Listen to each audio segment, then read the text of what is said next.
ঠাকুরগাঁওয়ে নির্বাচনী জনসভায় বক্তব্য দিচ্ছেন বিএনপি মহাসচিব মির্জা ফখরুল ইসলাম আলমগীর। সরাসরি যুক্ত হচ্ছে তার বক্তব্যে। দেশে এসে তিনি কাজ শুরু করেছেন। ইতিমধ্যেই তিনি বিভিন্ন জেলা সফর করছেন, বিভাগগুলোতে যাচ্ছেন ও দেশের মানুষ তাকে সাগ্রহে গ্রহণ করছেন।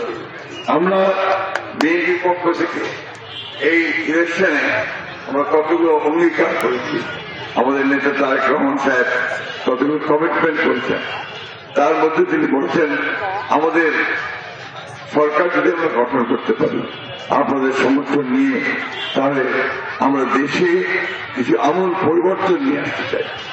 সেই পরিবর্তন হচ্ছে যে আমরা মহিলাদেরকে প্রথমেই তাদেরকে আমরা শক্তিশালী করতে চাই, ক্ষমতাবান করতে চাই।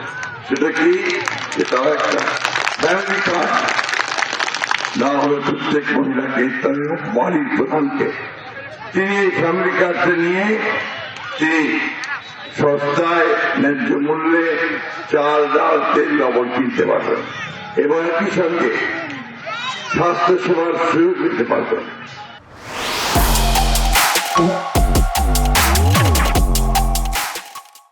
বাচ্চাদেরকে স্কুলে পড়ার ব্যবস্থা করতে পারবেন। এটা হবে তার প্রথম কাজ, যে মায়েদেরকে তিনি শক্তিশালী করতে চান, ক্ষমতাবান করতে চান। বন্ধুগণ, ঠিক একইভাবে কৃষকদেরকে তাদের পণ্যের ন্যায্য মূল্য পাওয়া ও সস্তায় আপনার সার, বীজ পাওয়ার জন্য তিনি কৃষক কার্ড করতে যাবেন বলেছেন।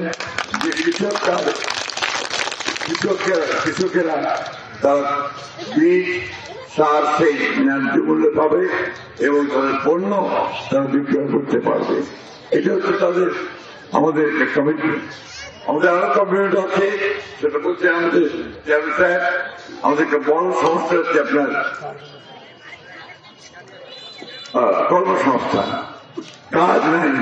আমাদের ছেলেরা বিএ পাস করে, এমএ পাস করে, টেকনিক্যাল পাস করে, কাজ পায় না। এই জন্য তিনি বলছেন যে আগামী 18 মাসে যদি সরকার গ্রহণ করতে পারে